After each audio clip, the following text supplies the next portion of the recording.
всем привет. Ну, этим незамысловатым... Так, всем привет. Этим незамысловатым... Да, что ты будешь делать? Так тяжело-то, а? Итак, всем привет. Это незамысловатое превью я подводил к тому, что мы с отцом поменялись машинами. Вот, теперь я езжу на Гольфе, он ездил на Рено.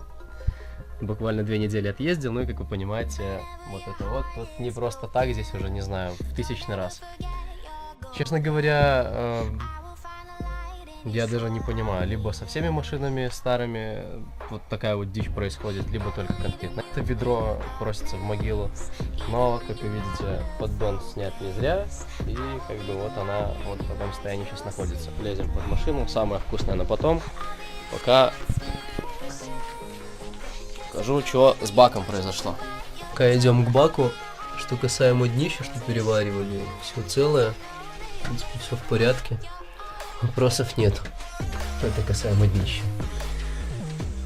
Итак, чего мы имеем? Бак вот ровненько по шву разошелся. И, короче говоря, отец заправил на заправке до полного бака. Ну, а потом ездил, поливал дорогу бензом. Что самое интересное, новый бак стоит 140 баксов. При цене машины, не знаю, 500.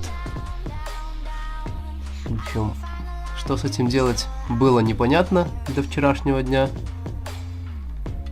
Ага, сегодня уже как бы что делать с машиной непонятно. Так, к самому интересному. Почему он находится в таком состоянии? Почему снят поддон? Не знаю, будет ли видно на камере.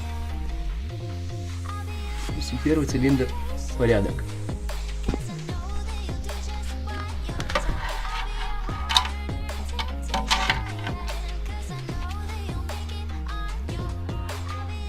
Да, это кусок поршня.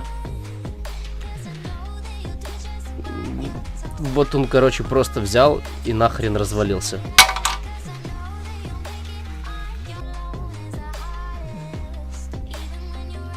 Просто вот кусок, ну тут еще можно половить. В общем, просто рассыпался поршень. После капиталки движок прошел, ну, 1000, наверное, 7 километров, не больше. И вот что сейчас вот с этим делать, абсолютно непонятно, принимая во внимание тот факт, что машина все-таки переварена, по ней уже куча всего было сделано, сколько с тем движком было проблем,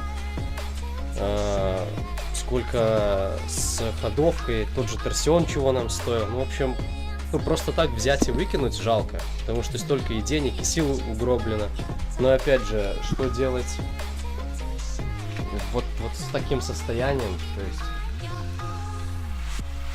двигатель покупать новый, это космос, ну, относительно машины. То есть сейчас перебрать двигатель будет и его сюда-обратно воткнуть, это около $500. А смысл $500 тратить, если она и так 500 стоит? Но есть и свои плюсы. Не надо решать проблему с баком. В общем, пока так. Думаю, что в ближайшую недельку я уже как раз и камеру взял. Вот.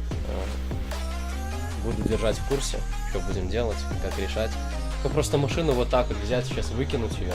Столько сил, усилий, денег, времени. И вот движок просто вперед ложится. Как говорится, ничего не предвещало беды. Всем спасибо, до встречи.